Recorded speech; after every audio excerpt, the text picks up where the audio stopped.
here we go. I want to be crystal clear about everything I'm about to say. Everything.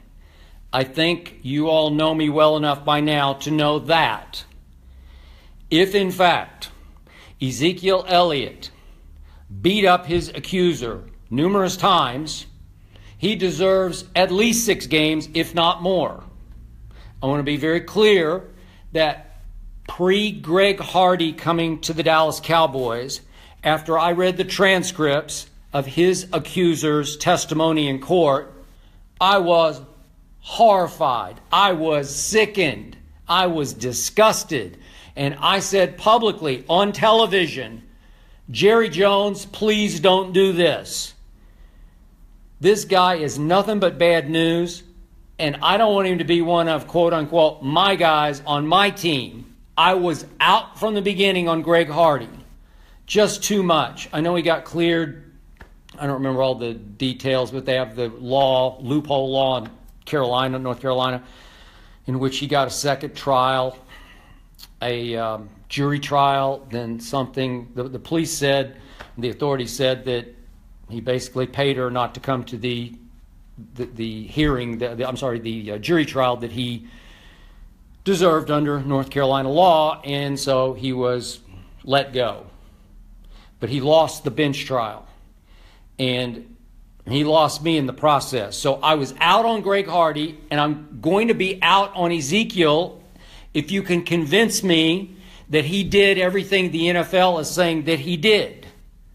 But I must tell you, as of right now, tonight, I'm standing here in my house in Los Angeles, California. I've waited all day to unleash on this. I've waited weeks to unleash. I'm still not quite convinced. Maybe I should be. And if I am, if the NFL can divulge more of its findings, if it can lay out clear as broken glass kind of a case against Ezekiel, a airtight case closed kind of case, I'm out. He should be gone for the year. Again, 6 games was what the new policy called for, and I said all day this morning on Undisputed, again, it's 9:30 to noon Eastern time on Fox Sports 1, I kept saying, hey, this has to be domestic violence. And if that's what they're going to get him for, if that's what they're going to attempt to prove, or that they do prove, you have to start with 6 games. It could have been more. I was hearing, 2-3 weeks ago, and I said it on the air, it could have gone up to 10 games. If you convince me, I'm out. But I do remain, I'm just going to say at this moment, slightly unconvinced. I'm a fan. You know this about me. I'm a Cowboy fan. I went to my first game in 1961. I think I was in 4th grade. My parents took me from Oklahoma City to Dallas. My uncle said, who was a football coach in Dallas, high school football coach, said, you should come down some Sunday and watch our new team. They were an expansion team, the Cowboys. They almost named them the Jets, and they called them the Cowboys. Jets because of Dallas-Fort Worth Regional Airport. Cowboys, I think it worked. I think it was a pretty good choice, even though I grew up rooting against the Oklahoma State Cowboys because I was an Oklahoma fan, University of Oklahoma Sooner fan. So I went down to a game in 1961, and it got in my blood, and I can't help myself. I've always been a Cowboy fan. I saw the St. Louis Cardinals, I think, that day beat the Cowboys featuring Eddie LeBaron at quarterback. Anyway, I've been through all these generations. As you know, I lived and worked in Dallas for a good while. I wrote 3 books on the Cowboys. I try to be objective. A lot of people read my books, thought I was overly objective, including some of the people in the books. But I'm still a fan at heart, and so maybe I'm not terribly objective right now. I'm trying to be, but here's what I know. I know that Ezekiel was investigated by 2 different police departments. You can make a case it was amateurs. You can make a case that certainly in Columbus, Ohio, that anybody who starred at Ohio State is going to get breaks that he should not get. And the other police department was in Fort Lauderdale. Both investigated the same accusations, the same accuser. and both found her testimony to be equivocating, back and forth, unclear, stories changed, not credible enough to charge in either case. In neither case, two police departments charged Ezekiel Elliott for these same accusations. Two police departments, not just one. If it were just Columbus, you'd say, wait, college town, Ohio State. You'd wonder about it. But two did. Two. Fort Lauderdale, Columbus. No charges. To date, Ezekiel has not been charged with anything. And he's gotten involved in a whole bunch of things. And I'm going to get to that in just a moment. He's got problems. He's got issues. I do not deny that. I'm with you on all this. All you Cowboy haters or objective viewers of this story, all the people who know the inside, Zeke's got issues. I think he's got issues with alcohol. He could have issues with other things. I'm hearing all kinds of things about his issues with substance abuse that have gotten him in harm's way again and again and again. I know all this. The two incidents in Dallas in bars, which he got in bar fights, one of which I reported on Undisputed, which happened during the season last year. The other one was more recent, and yet that accuser disappeared. Who knew? My man Shannon Sharp, Undisputed, 9:30 to noon Eastern Time, Fox Sports 1, has made, kind of barely jokes, like sort of half jokes about Jerry may have paid that guy off with season tickets or what. Maybe it happened. I don't know, but he disappeared, so that went away. The police could not pursue because the accuser dropped out of sight. Half joking. I don't know. I don't know what happened, but the point is, no charge filed. No charge on the other one either. I heard he got in a bar fight. Not cool. Not great. He's dancing with the devil everywhere. Speeding 100 miles an hour, but he's appealing it. Outrageously, impossibly, stupidly, St. Patrick's Day celebration, he's up on the roof, having a good time. Looks like he had a few pops. And he decides to pull the woman's top down. So let me get this straight, Zeke. You're fighting potential domestic violence, not charges, but accusations. The league is investigating, and you pulled her top down? I can't defend it. I won't defend it because it's impossibly stupid, and it speaks to you got problems. You got issues. Okay, so I get all that. Yet, nothing came of it. No charge was filed. Not defending it. I'm just telling you the truth, the facts of the matter. No charge, no charge, no charge. No charge, no charge. What did I forget? There's some other incidents. It's one thing after another. Two auto accidents. I don't know anything about the details, but he was involved in two auto accidents. Who knows? Just on top, it's like where there's so much smoke, there has to be some fire. And I'm pretty sure that's why the NFL just came down, dropped the gavel and the hammer on Ezekiel the way they did.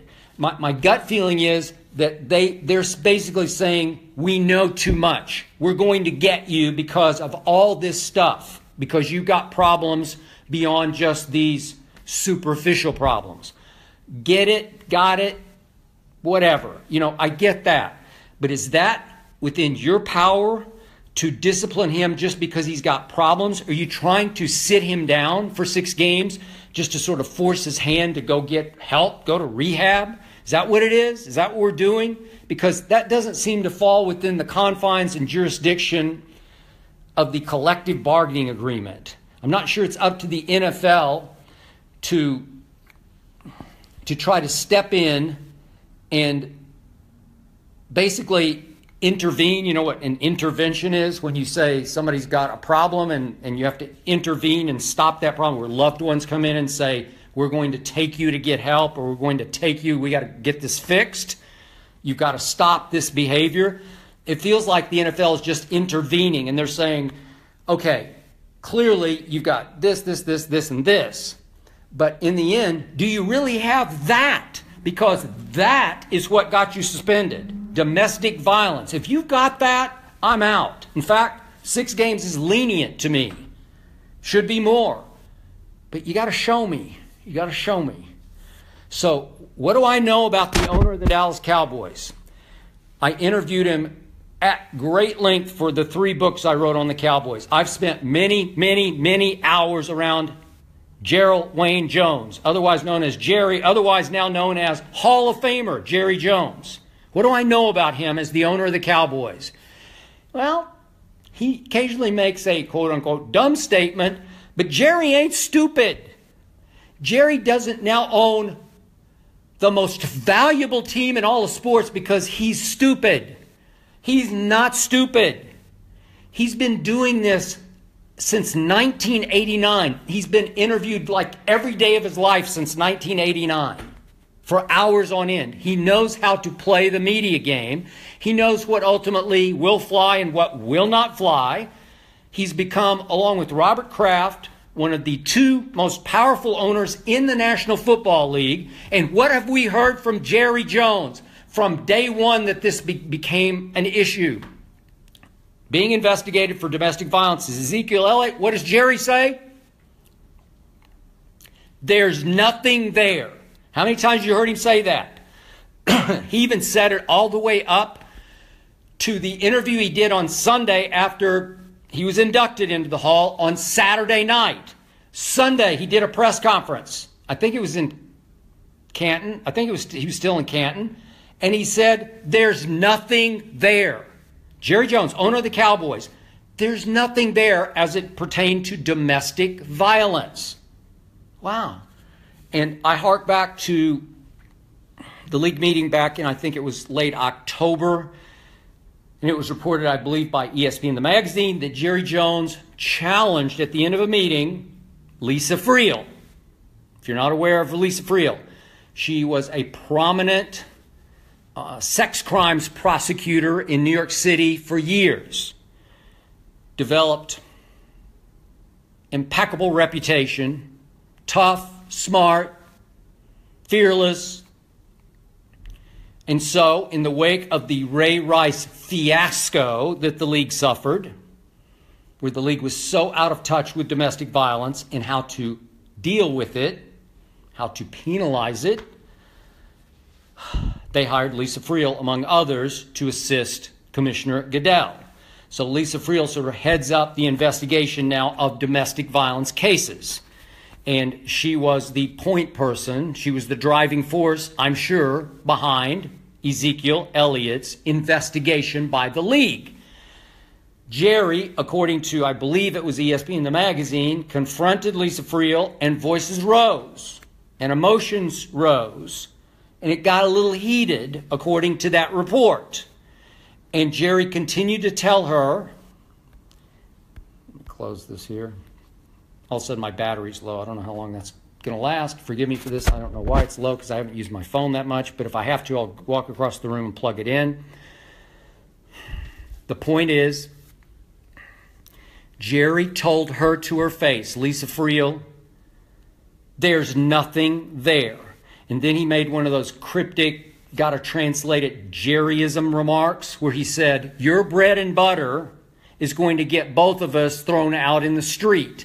And what he was saying is, what you do best, what you do great, investigate sex crimes, or in this case, domestic violence, is in effect biting the hand that feeds us, because you're looking for things, I'm interpreting this, you're looking for things, Lisa, says Jerry, that aren't really there. You're trying to exaggerate things just because you got to nail him because that's what you were hired to do. And because of that, you're biting the hand because this kid was a sensation, obviously. Led the league in rushing as a rookie. He and Dak, the 2 best rookies in tandem in pro football history. Now he's second in merchandise sales, Zeke to Tom Brady. Wow. So you're going to kick him out of the league for 6 games for what? When there's nothing there, says Jerry. So there are reports, I think also on ESPN, that she was very angry at Zeke. I'm just telling you what I know, what I've read. I don't know the facts here, but just so we keep this all in some context, that she was so angry in the end that Ezekiel dumped her, broke up with her, that she said, according to several eyewitnesses, she yelled at him, "I'm going to ruin your career." Now again, if she has reason to ruin his career, if in fact he assaulted her regularly or repeatedly, well then I'm out.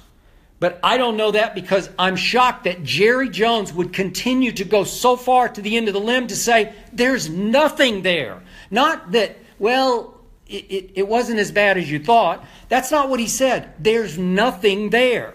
Wow, there's nothing there? So as I've been speculating on television, the Jerry I know took the league to court in 1995. You want to talk about rebelling? You want to talk about biting the hand that fed everybody? You want to talk about maverick? You want to talk about against the grain? Jerry Jones in 1995 said, hell with revenue sharing. You know, we make a whole lot more money than anybody else. Now we got to share 1/32 with everybody, you know, like chop it up 32 equal ways.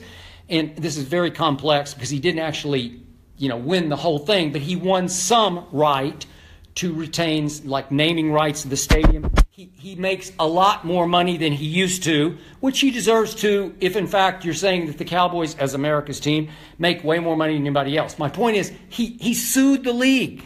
Jerry Jones, who just went in the Hall of Fame. Wow, he sued the league, and he basically won that. So I've been speculating, if he's this convinced that Ezekiel is innocent as accused, would he not maybe take this to court? And then I just read a story on, I believe it was Yahoo. Ezekiel's people are now making noise about, we are going to take this to court, or at least they're considering it. Because they're saying that Lisa Friel and the investigative arm of the NFL, you know, quote unquote, cherry-picked some of her accusations. They took the more severe ones. I don't know. I don't even know how to put it, because I don't know enough. I need somebody to lay it out for me, and maybe at some point they will. Maybe it'll go to court. I don't know. Jerry is capable of taking this to court. Obviously, the first thing that's going to happen is it's going to go to appeal. And there's a chance, there's a possibility that the NFL's case against Ezekiel is a little weak, a little fragile.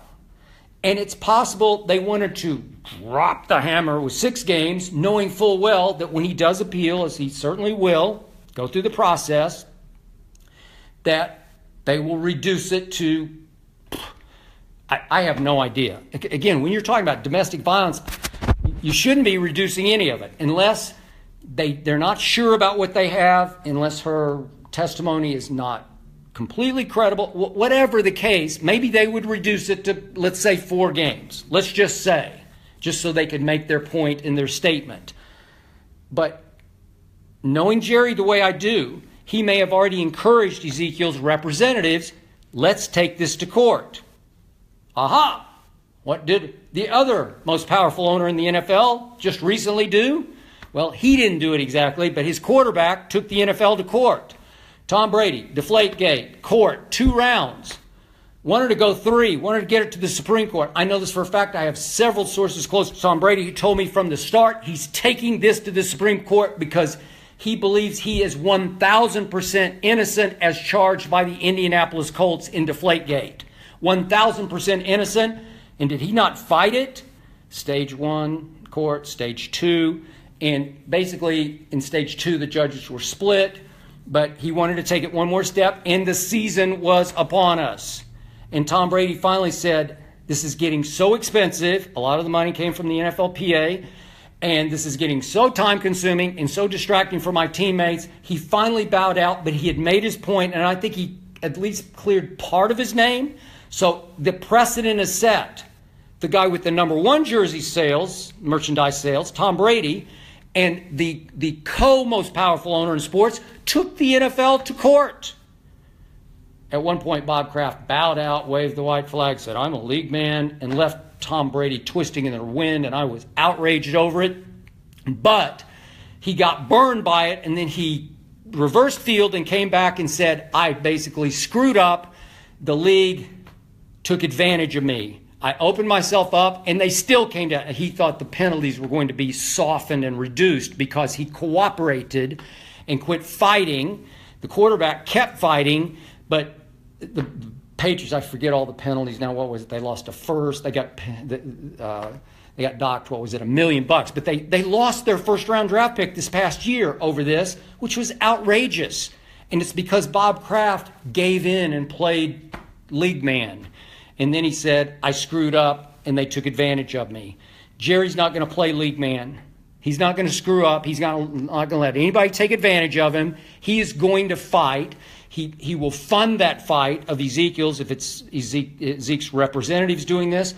If, in fact, they believe they can prove that they are innocent as charged, and it seems to boil down to she said, he said, her word against his, I don't know. I think they're going to fight because Jerry has been setting you up for a fight for, what, couple of months? There's nothing there. How many times has he said that? How many times has Stephen Jones, his son, said that? Jason Witten just said that because I'm pretty sure he heard it from Jerry and Stephen. So the leader of the team, Jason Witten, is also saying, we don't believe there's anything there, and we believe Zeke's going to be with us on game one. So, again, I'm left wondering because he wasn't charged by either police department. So, effectively, if you wanted to really challenge the system the way Jerry did with the revenue sharing, you could go to court. Because remember, I forget his name now, but the first round in Manhattan court, district court, help me out, I'm a little off the top of my head, but that judge whose name escapes me laughed at the NFL, just laughed at their audacity. What do you call it? Frontier justice that had been meted out against Brady and said you shouldn't have this power. But again, the players gave Goodell this dictator type power. He's judge, jury, and executioner. So ultimately the court's going to rule, well, but you did give up the power. It's laughable that you gave it up, but you did give it up to Goodell to be this autocrat, this dictator, to rule with an iron fist. But Jerry is the one guy whose pockets are deep enough, he owns the most valuable team in the world, that he might just fight this in court. And what would his, again, I'm no legal eagle here, I didn't go to law school, but again, the first thing you argue is, wait a second, two arms of America's law enforcement, Columbus, Ohio, and Fort Lauderdale, they said, they investigated, they found not enough credible evidence or testimony on her part to prosecute, to even charge.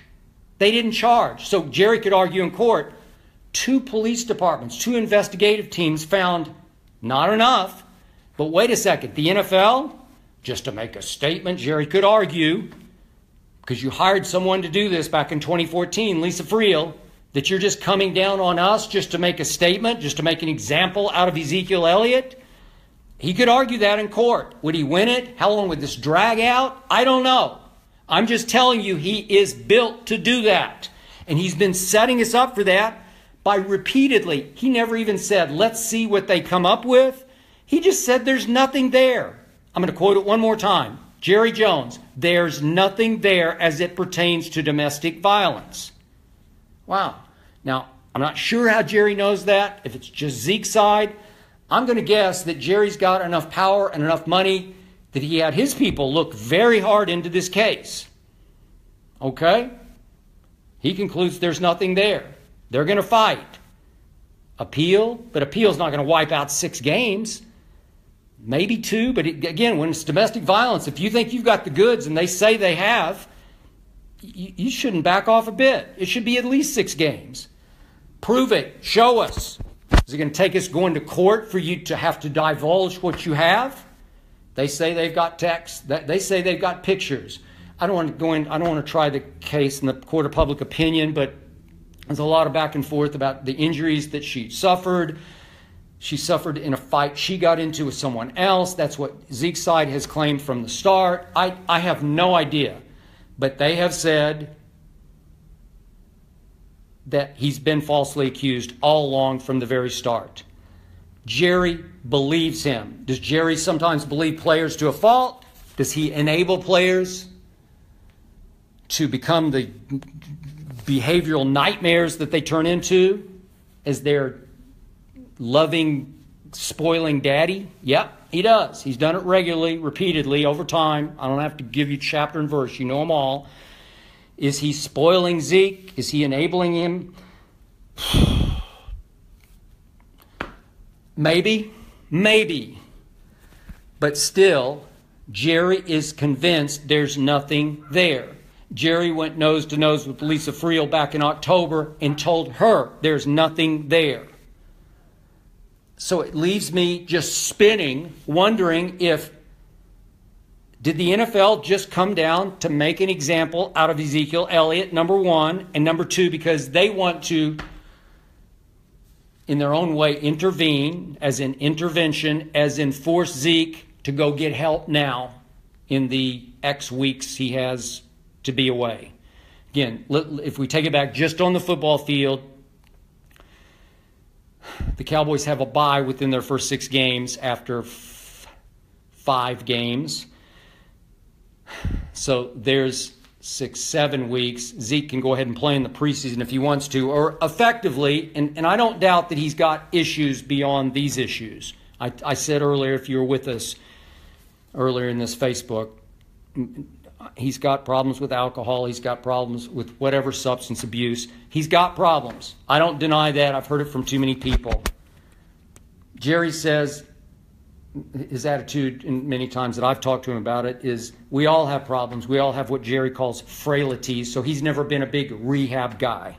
He's about you just figure it out on your own. Jerry's had his own personal issues and demons, and he's figured them out on his own, or so he would tell you.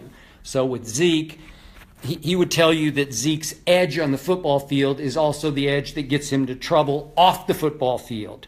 So Jerry's not big on, let's sit him down, let's send him away, let's get him fixed. You know, in Jerry's eyes, fixing an NFL star is taking away what makes him a star sometimes. And I get that there's some truth to that until you just crash and burn and you can't be an NFL star anymore.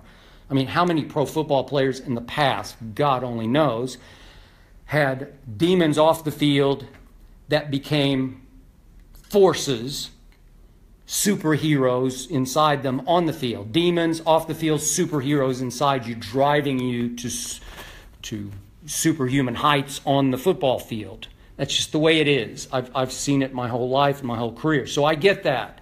But again, just back on the football field, if we're just talking about, let's say 6 games ultimately stand up.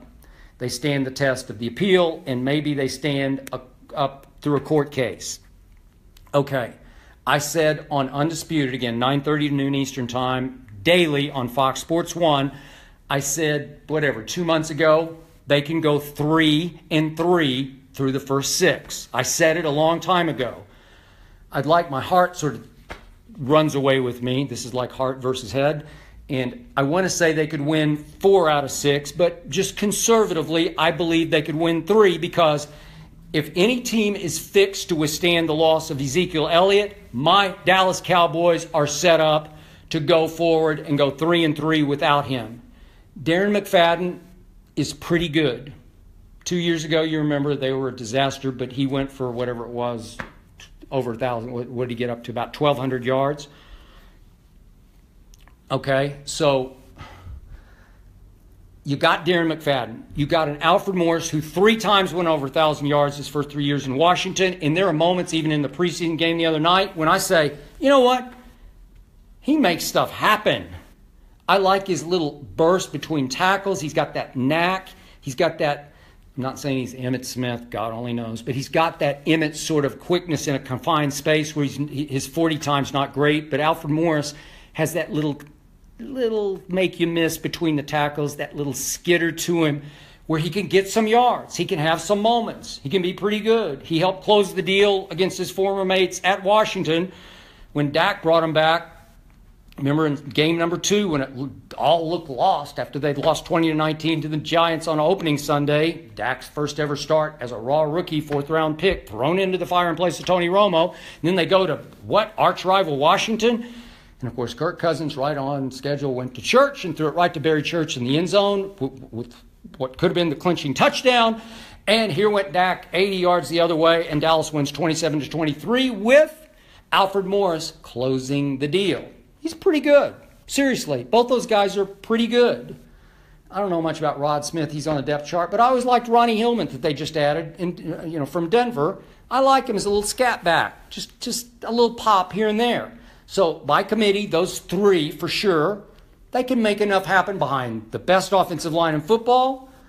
Dak taking it up another level. You got Ryan Switzer as another sensational slot receiver to go on with Cole Beasley. And you've got firepower because all those little flips to the two slot receivers. So you have an Edelman and Amendola. Does that remind you of anything? You can keep flipping it to the slot receivers, and that becomes your quote-unquote running game. Those little quick passes to those two are the equivalent of long handoffs. You flip it sideways to Ronnie Hillman, and he goes for 6 yards. That's a long handoff. And maybe Darren McFadden, maybe Alfred Morris can bang away enough inside to at least keep a defense honest enough that Dak and company, with some new toys, Bryce Butler's back, and then, of course, Rico Gathers could be the next Jason Witten. He just looks sensational to me in that first game. I don't want to overstate it, but I think he's going to have an impact. So I still like the offense enough. I think they could shock the Giants in week 1. Going to Denver, I put it down early as a loss. Those two quarterbacks, they're just not very good. Trevor Siemian, Paxton Lynch, I don't know. It's the old bromide. You got two quarterbacks, you have none. They're screwed up. They got a defense. Obviously, they have a new improved offensive line with the new first-round pick in Garrett Bowles, who looks like he's going to be pretty good. Maybe pretty great, according to Mark Schlereth on Undisputed. But are they beatable because of the quarterback? Yeah, they are. And then what's at Arizona on Monday night? That's hard. It's tough. I don't know. I can't make too strong of a case. But then they come home and play the Rams. They can win that game. And then here comes Aaron Rodgers again. They should have won the game. You know, it was a catch. I can't see me. I was doing the X here. But there was the catch game up there at Lambeau.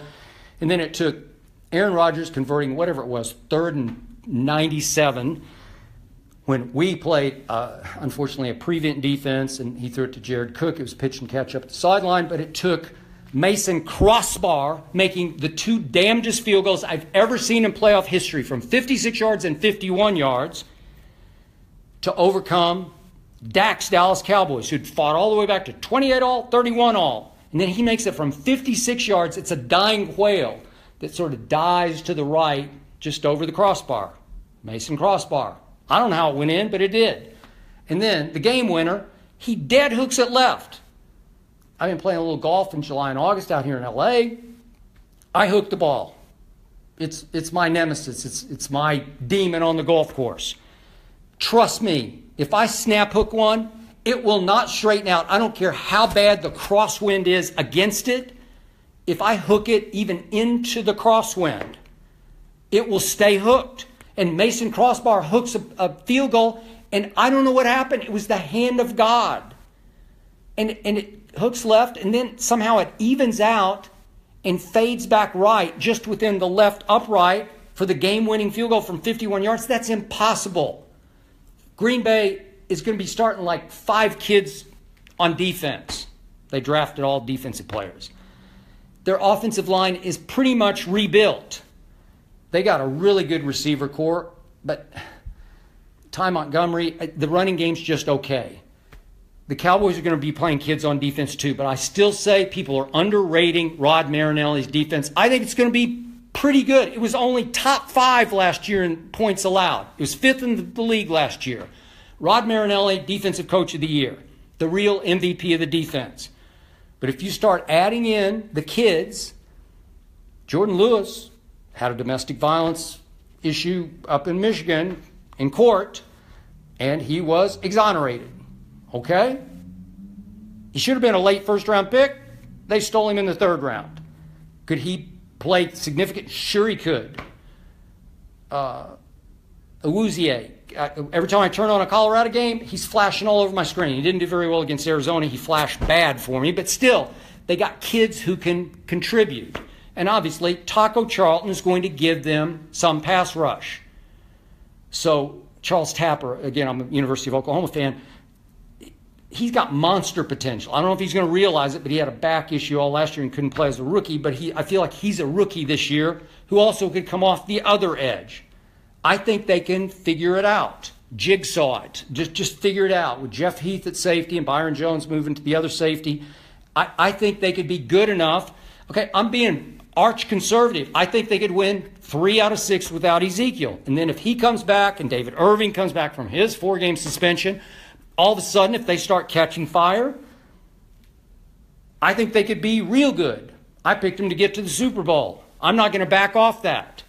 But my point to you tonight is, it's getting late here. What time is it in the East? It's already 8:30.